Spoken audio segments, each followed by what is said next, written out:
Nosso Deus e Pai, nessa manhã de sábado, a igreja e a escola, o colégio, o NASP, trazem seus filhos, seus alunos à Tua presença, para lembrar que nós somos criação de Deus e nós estamos a caminho do Éden restaurado. Estamos de passagem como peregrinos nesse mundo caído, devastado pela guerra entre o bem e o mal por 6.000 anos. Um mundo em falência, mas na certeza do cumprimento profético, em breve Jesus vai voltar. Que nesse momento o Espírito Santo fale ao Teu povo e pregue a Tua palavra, insira verdades aos corações em nome de Jesus. Amém. São Marcos capítulo 9, verso 14 diz assim: Quando eles se aproximaram dos discípulos, viram numerosa multidão ao redor e que os escribas discutiam com eles. E logo toda a multidão, ao ver Jesus, tomada de surpresa, correu para ele e o saudava. Então Jesus interpelou os escribas, os líderes judeus. O que vocês estão discutindo com os meus discípulos? O que está acontecendo aqui? Qual é o problema? E um, dentre a multidão, respondeu: Mestre, o problema é o seguinte: trouxe-te o meu filho, São Lucas diz, meu único filho, possesso pelo demônio. E ele então fica mudo, um espírito mudo. E este, onde quer que o apanha, lança-o por terra e ele espuma, rilha os dentes e vai definhando. Eu supliquei, eu roguei a teus discípulos que o expelissem, mas eles não puderam. Então, Jesus disse: ó geração incrédula, até quando eu vou estar no meio de vocês? Até quando eu vou sofrer esta falta de fé? Trazei-mo. E trouxeram-lhe. Quando ele viu a Jesus, o espírito maligno imediatamente o agitou com violência e, caindo por terra, revolvia-se espumando. Perguntou Jesus ao pai do menino: há quanto tempo isso lhe sucede? Desde a infância, respondeu. E muitas vezes o tem lançado no fogo e na água para o matar. Mas, se tu podes alguma coisa, tem compaixão de nós e ajuda-nos. Ao que lhe respondeu Jesus: se podes? Se eu posso? Você acha que eu posso? Tudo é possível que crê. E imediatamente o pai do menino exclamou: eu creio, tem misericórdia de mim, ajuda-me na minha incredulidade, ajuda-me na minha falta de fé. Vendo Jesus que a multidão concorria, repreendeu o espírito imundo, dizendo: espírito mudo e surdo, eu te ordeno, sai deste jovem e nunca mais tornes a ele. E ele, clamando e agitando muito, saiu, deixando como se estivesse morto, a ponto de muitos dizerem: morreu. Mas Jesus, tomando-o pela mão, o ergueu e ele se levantou. Quando entrou em casa, os seus discípulos lhe perguntaram em particular: Senhor, por que não podemos nós expulsá-lo? Respondeu Jesus: esta casta satânica não pode sair, senão por meio de oração e jejum. Eu quero que você olhe os milagres de Cristo nessa manhã de um outro ponto de vista. Por que Jesus expulsou demônios? Por que Jesus curou cegos? Por que Jesus fez paralíticos andar? Por que Jesus fez mudos falar e surdos ouvirem? Por que Jesus curou leprosos? Por que Jesus operou um milagre no corpo humano? Em primeiro lugar, irmãos, porque o corpo humano é criação de Deus e pertence a Deus. E o plano de Deus é restaurar plenamente o nosso corpo através do dom da imortalidade. Há vários textos hebraicos onde a Bíblia começa assim: Deus no princípio criou. Irmãos, nada além de Deus no início. Deus é o princípio. Não houve princípio, Deus atuou no princípio. Deus no princípio criou os céus e a terra. Vivemos hoje, depois de 6.000 anos, num planeta completamente devastado pela guerra entre o bem e o mal, devastado espiritualmente, moralmente, ambientalmente, socialmente, financeiramente, politicamente, todos os aspectos. É um mundo devastado, é um mundo arruinado. Isso aqui não é o plano original de Deus, não é. Ainda temos alguns poucos vislumbres na natureza do ideal divino, mas essa natureza corrompida depois de 6.000 anos de pecado não é o que Deus planejou. Nas últimas semanas, eu vou citar apenas aqui 4 ou 5 fontes, várias das mídias e vários dos importantes jornais, considerados jornais sérios deste planeta, soltaram várias manchetes sobre o meio ambiente. Interessante, irmãos, uma pergunta que foi feita aí: podemos ainda salvar o planeta? Ontem e anteontem na Inglaterra, uma passeata, uma greve, uma manifestação, preocupação da juventude, porque acreditam que não terão onde morar nos próximos anos, esse mundo vai acabar, falando em termos de habitat natural. Existe um site chamado Observatório do Clima, que diz assim, cientistas falando, viu? Isso aqui são fontes científicas humanas. A humanidade só tem 3 anos para salvar o planeta. Segundo os cientistas, se medidas não forem tomadas nos próximos meses, nos próximos anos, não haverá solução ambiental. 3 anos. Aí você encontra assim, 4 atitudes, 7 atitudes, 10 atitudes, 20 atitudes que podem salvar o planeta. O portal G1 do Globo diz assim: por que os cientistas dizem que os próximos 18 meses serão cruciais para salvar o planeta? Irmãos, podemos salvar o planeta? A ciência salvará o planeta? O homem restaurará essa terra? O homem vai prolongar a existência humana através de uma degradação corrosiva? Tem o homem essa capacidade? Podemos? 18 meses, 3 anos, 20 atitudes, 10 atitudes, pactos ambientais, sínodos. É isso que vai salvar o planeta? Eu quero que você guarde uma frase aí no seu coração. Guarde essa frase aí, ó. Deus criou o planeta Terra e fez dele morada para o homem. E Deus não desistiu da sua criação, apesar da devastação causada pelo pecado. Deus irá recriar a terra, não apenas para ser a morada do homem, mas a sua morada junto com o homem. É isso que nós cremos. Criação.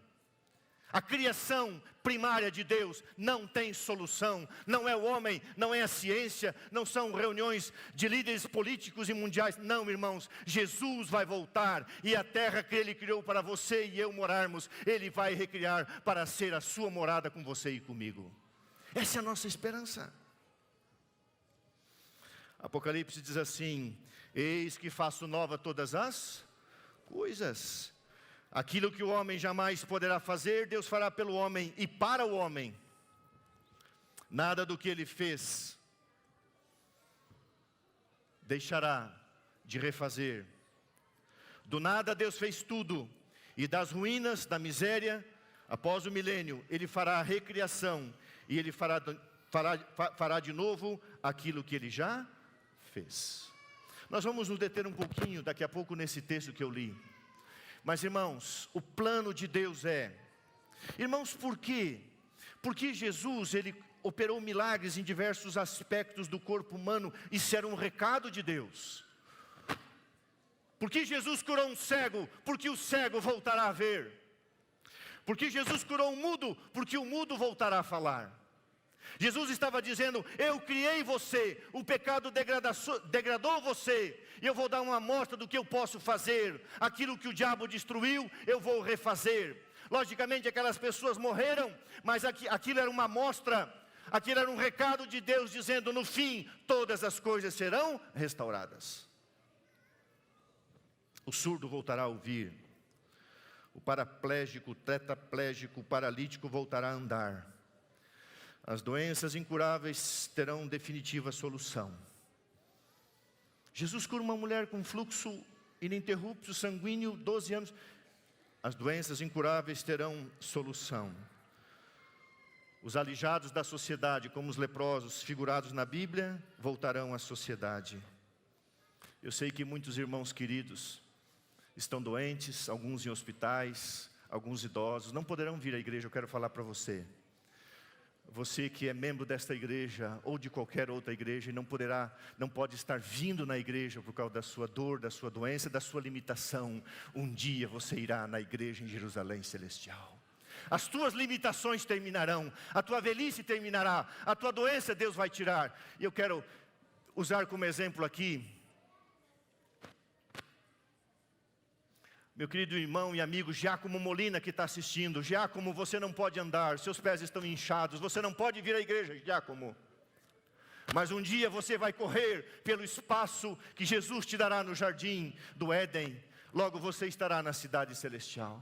Quantos irmãos com idade, com Alzheimer, com Parkinson, com câncer, com doenças várias, não podem vir à igreja, o pastor vai visitar. E com dor no coração eu ouço como o Giacomo Molina, que é uma pessoa que eu tenho me afeiçoado. Pastor, não posso ir à igreja, olha os meus pés, não posso caminhar. Tem que me arrastar pelos cômodos da casa. Logo você vai caminhar, querido irmão, querida irmã. Jesus vai curar a sua doença, Ele vai recriar um novo céu e uma nova terra. As enfermidades mentais, irmãos. Por que Jesus curou pessoas que eram lunáticas, doentes mentais, para dizer que as doenças mentais terminarão e a raça humana voltará à plenitude da sua santidade? Quem não tem suas lutas, quem não tem suas dificuldades? E tristemente você ir na casa de vários irmãos, com as suas lutas, suas dificuldades, suas doenças emocionais. Não é pecado, não é errado. Alguns afetam o corpo, outros afetam a mente. Jesus vai curar todas as doenças mentais e emocionais. O recado quando curou o lunático e outros foi esse: as dores terminarão. A Bíblia diz, a dor não vai existir. Eu acho que eu já mencionei aqui, no passado havia um hospital aí, e na ala da ortopedia, no início, na entrada da ala da ortopedia, tinha uma placa que dizia assim: aqui termina a dor. Quando Jesus voltar em glória e majestade, o recado de Deus será: aqui termina a dor. Aqui termina a doença. Então, irmãos, quando Jesus ele trabalha com o corpo humano, quando Ele cura várias partes do corpo humano, Ele está dando um recado: aquilo que eu criei, eu não desisti daquilo que eu criei, e eu vou recriar. E o plano de Deus, irmãos, e se você carrega essa alegria, essa esperança, é que você e eu seremos imortais em Cristo Jesus. Uau! Nunca mais morrer, nunca mais sofrer, nunca mais ter dor, nunca mais ter saudade, nunca mais as coisas ruins do pecado, só paz, só alegria. Irmãos, o que esse mundo tem para oferecer melhor do que isso? Jesus vai voltar e nós vamos embora para o nosso lar celestial. Deus criou o homem, Deus não desistiu do homem, e Jesus está preparando uma cidade e uma casa eterna, uma morada eterna para você e para mim. E esse mundo que Ele criou, Ele recriará, não para ser a tua morada, mas a morada dEle. Sabe qual é o recado de Deus? Nunca mais a maldição pisará aqui, porque a maldição não permanece aonde Deus está. O demônio incorpora nesse garoto. Jesus tinha passado a noite numa montanha anônima. Pedro, Tiago e João. Jesus tinha dito o seguinte: muitos de vocês verão o reino de Deus antes de morrerem. Irmãos, o reino de Deus foi mostrado naquela noite, quando Moisés e Elias foram enviados do céu, e a glória do Cristo, que é Deus, irrompeu. E Pedro olhou e disse: Senhor, bom é estarmos aqui. Irmãos queridos, é o que nós diremos quando estivermos no céu. é muito bom estar aqui. A glória se manifestou. Cristo foi transfigurado. O reino de Deus em miniatura foi manifesto. Mas havia trabalho no vale. Lá no vale, cuidando da multidão, do interesse do povo de Deus, ficaram os 9. Ao invés de ficar jejuando, orando, clamando pelo poder de Deus, ficaram com inveja. E ficaram brigando entre si e criticando os 3 que eram do círculo íntimo de Jesus. E não se prepararam para enfrentar o inimigo. Irmãos, o papel da igreja, irmãos, não é lidar com as coisas carnais, mas com as coisas espirituais. Logo eu vou pregar um sermão sobre vigilância. Nós falamos muito da oração, mas a Bíblia diz: vigiai e orai. A igreja tem que vigiar, a igreja tem que se preparar. E os 9 não estavam preparados, e chegou um pai, e trouxe seu filho único, um garoto, um jovenzinho, possesso pelo demônio. Ali estava, irmãos, para mostrar quem era o dominante, o governador deste mundo. E os discípulos fizeram algo formal, se ajoelharam, oraram, clamaram, mas o coração estava cheio de egoísmo, de inveja e de ciúme. Chega Cristo. E o recado dos líderes judeus e do povo: esse demônio nem Jesus expulsa. Jesus sabia disso. Jesus chega, vê a cena, a multidão muda os seus sentimentos, e Jesus diz assim: o que vocês estão discutindo com eles? Jesus sabia que a acusação era nem Cristo. E aí aquele pai se apresenta e diz: Senhor, eu trouxe meu filho. Irmãos, por que Jesus expulsou o demônio várias vezes? Porque Jesus expulsará o diabo deste mundo através da morte após o milênio. Porque o diabo ainda quer dominar a tua vida e a minha vida, e nós não podemos dar espaço para ele. Traga aqui o garoto. E Jesus permitiu que o diabo manifestasse seu poder. Irmãos, quando você lê o primeiro capítulo do livro Patriarcas e Profetas, você tem que entender por que foi permitido o mal. Isso aqui é uma ilustração. Deus, Ele permite o mal, irmãos, para mostrar o seu verdadeiro caráter, o seu rosto, a sua cara, para depois se fazer justiça e mostrar quem é Deus. O mal precisava se mostrar como mal, ele precisava de tempo, e Deus daria em torno de 6.000 anos para ele mostrar quem é, para que você e eu jamais desejássemos o mal. O universo jamais, você sabe que até a cruz de Cristo havia simpatia com o demônio. Havia simpatia, dúvida em relação ao caráter de Deus. Olha como Deus se expõe, mas Deus sabe quem é. O diabo faz o seu circo, Jesus não se impressiona. O diabo tenta arrebatar a vida e Jesus diz: sai, sai Satanás, eu te ordeno, sai. Irmãos, nunca o demônio ouviu uma ordem de Jesus que ele não foi obrigado a obedecer. E dias virá, em que Jesus descerá e dirá para o diabo que disse para este garoto: sai Satanás e nunca mais pise nessa terra, você será destruído. Isso é o recado de Deus. Deus não desistiu da sua criação. E então, esse garoto, ele é tomado pelo Espírito Santo, cai como se tivesse morto. Olha o que Jesus faz com a sua criação. Isso aqui é uma ilustração, irmãos, além de ser verdade. Jesus pega a sua criação arruinada, como se tivesse morto. Esse mundo é como se tivesse morto, e Jesus devolve plenamente restaurado ao seu Pai.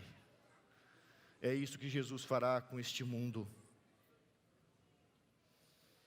Irmãos queridos, 2 aplicações. Na luta contra a carne, as tentações de dentro. A luta contra o mundo, as tentações de fora e o diabo. Você e eu só temos uma solução. A nossa única solução é Jesus. O homem não pode salvar o planeta. O homem não curará doenças incuráveis, irmãos. A ciência não vai tornar o homem mais imortal. Só Jesus, a única solução para você e para eu e para este mundo arruinado é Cristo. Agora,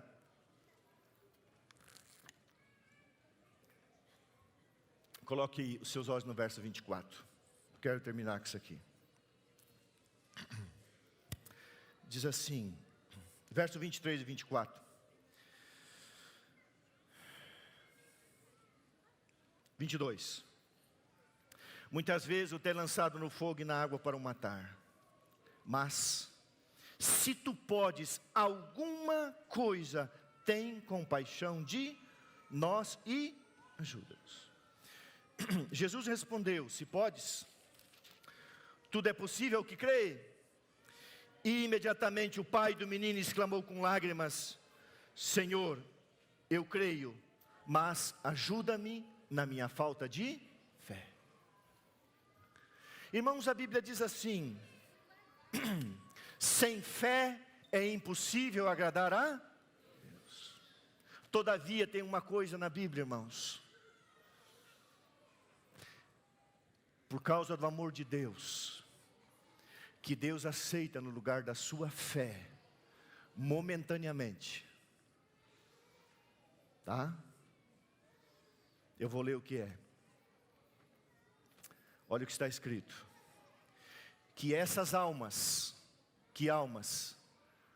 as que têm uma fé frágil, ou quando a fé falha, que essas almas, em sua impotente indignidade, se lancem sobre a misericórdia de um compassivo Salvador.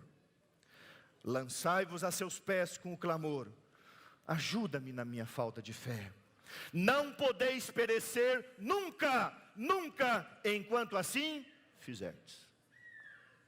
Senhor, tu podes. Jesus disse, eu posso se você tiver fé. Ele disse, Senhor, tem compaixão de mim. Eu não tenho fé, ajuda-me na minha falta de fé. Ele clamou pela misericórdia de Deus, e a misericórdia de Deus o atendeu apesar da sua frágil fé.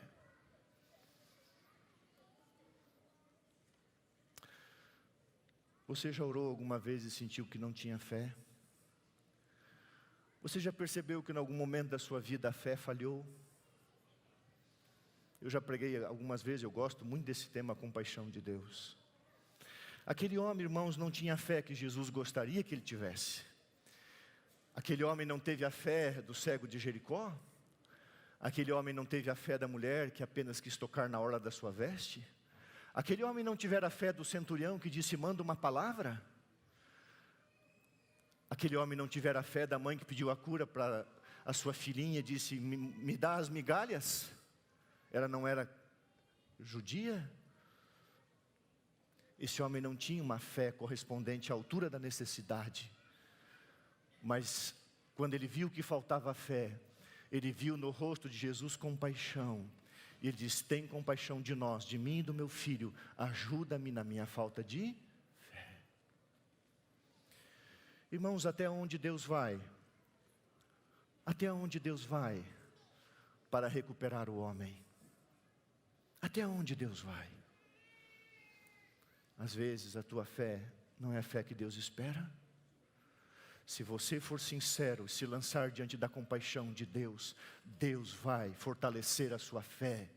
E Deus vai ouvir a sua oração. Porque Deus, além da sua fé, Ele olha a sua necessidade e o seu coração. Quando a fé faltar, clame pela compaixão de Deus. Quando a fé faltar, clame pela compaixão de Deus. E está escrito, nunca você vai perecer enquanto você for sincero e clamar pela compaixão do Deus misericordioso. Deus não desistiu da sua criação. Deus não desistiu de você. Deus não desistiu de mim. Deus não desistiu desse mundo. Ele está no controle e Ele voltará e Ele recriará para ser a morada eterna com o homem, e aqui será o céu. Essa é a nossa esperança. Olha essas crianças. Criação de Deus. Estão ali. Não prestaram atenção em nada, mas estão ali. Firme. É assim que Deus olha para a gente, irmãos. A gente é tudo bobo, que nem criança. Mas Deus é misericordioso. Jesus, ao curar cada parte do corpo, Jesus estava dando um recado. E finalmente, irmãos,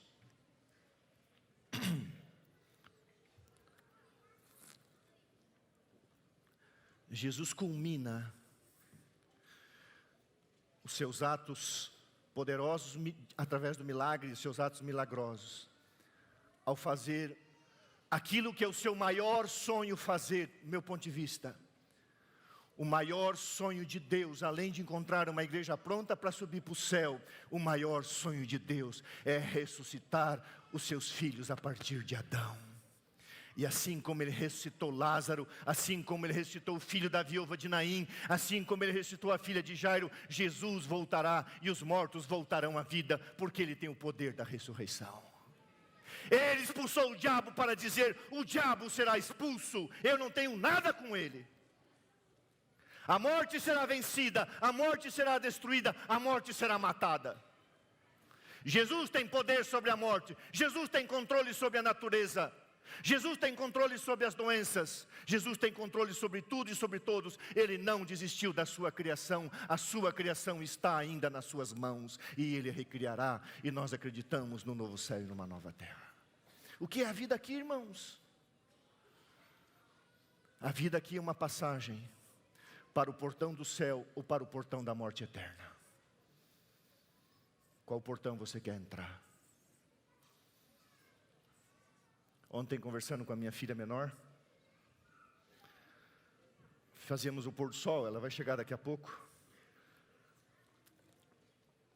Ela estuda fora, ali em Engenheiro Coelho.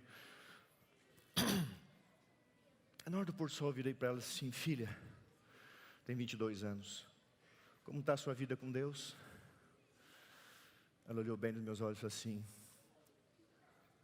Cristo é vida, pai. E eu escolhi a vida, o Senhor sabe. Irmãos, como eu tive um sábado de paz. Cristo é vida, pai. E o Senhor sabe que eu escolhi a vida. Que Deus te abençoe. Seja as dores, as lutas, os problemas que você enfrenta, que todos nós nessa vida comum enfrentamos, Deus não desistiu de você, e Ele vai cuidar de você, porque Ele deu o recado.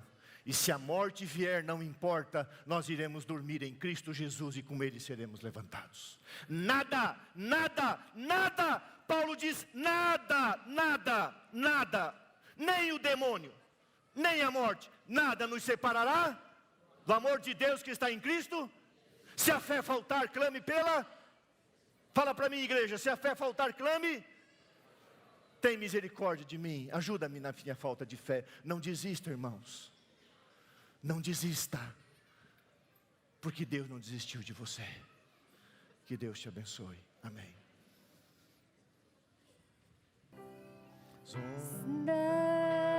Desta vida destruir em tua fé e fizerem que duvides de quem me vi, voltarei. Volve os olhos ao passado, vem na cruz o meu sofrer. Queres provas mais do que essa, dando a bem que a vida dê. Pensas mesmo ser tão fácil esquecer o que falei? Se na história deste mundo já meus pés encolhei, mesmo que uma alma enviasse de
Você crê nisso?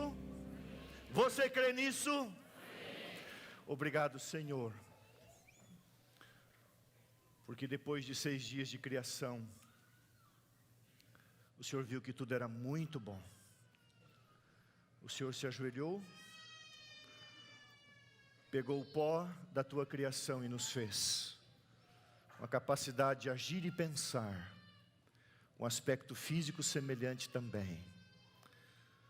O demônio arruinou a tua obra, manchou. Mas o Senhor não desistiu. O Senhor deu recado quando esteve na terra, cuidou da sua criação, especialmente no corpo. Controlou a natureza, expulsou o demônio para dizer: é assim que eu farei definitivamente no final de todas as coisas. Somos teus. Tenha domínio sobre nós hoje. Nos possua com teu Espírito. Nos prepara para vermos o teu rosto como salvos. Nos leva para o portão da cidade santa. Em nome de Jesus. Amém.